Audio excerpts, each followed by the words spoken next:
You wake up and the first thing you reach for is your phone. There is a gap in your calendar and it feels like a threat. You finish one task and you're already cleaning the kitchen again. People call it restlessness. They call it workaholism. But what if your body calls it safety? They tell you to relax, to slow down, to just sit for a minute. And in your quietest moments, you wonder if they're right. If you're addicted to motion because you're scared of what's underneath. But consider the opposite.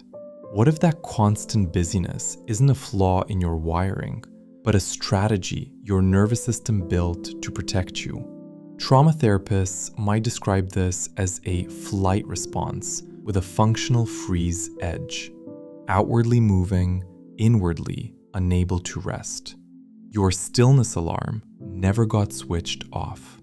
Today we'll look at why your brain treats rest like danger and how to teach it otherwise. Here's the first thing nobody tells you about the stillness alarm.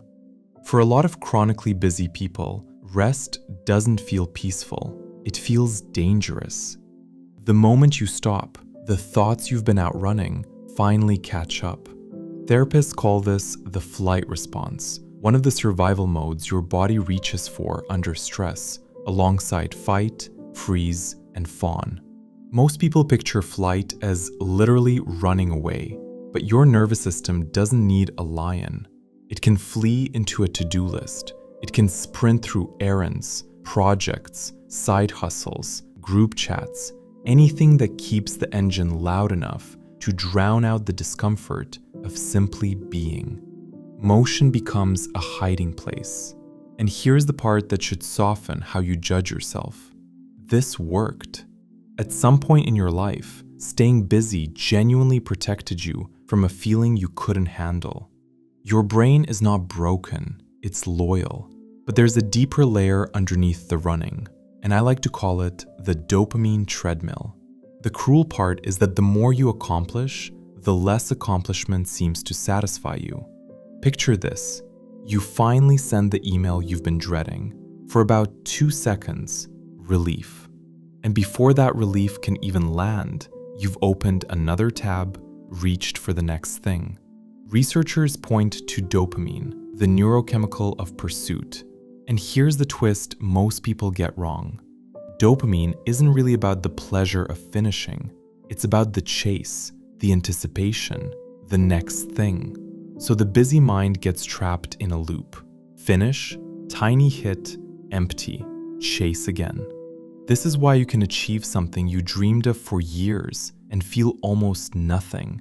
Then immediately ask, what's next? It's not ingratitude, it's neurochemistry doing exactly what it evolved to do. But there's one more piece, and it's the one that hurts. Call it the useful equals worthy equation. Somewhere along the way, many busy people absorbed a quiet belief. I am valuable when I am useful. Psychologists sometimes tie this to conditional self-worth, the sense that your right to exist has to be re-earned every single day through output. If you learned early that love arrived when you performed, when you helped, when you achieved, then stillness doesn't just feel boring, it feels like exposure. Like without the doing, there might be nothing left to justify you. So you keep producing, not because you want more, but because you're terrified of what you'd be worth with empty hands. So let's be honest about the cost. This much motion burns you out.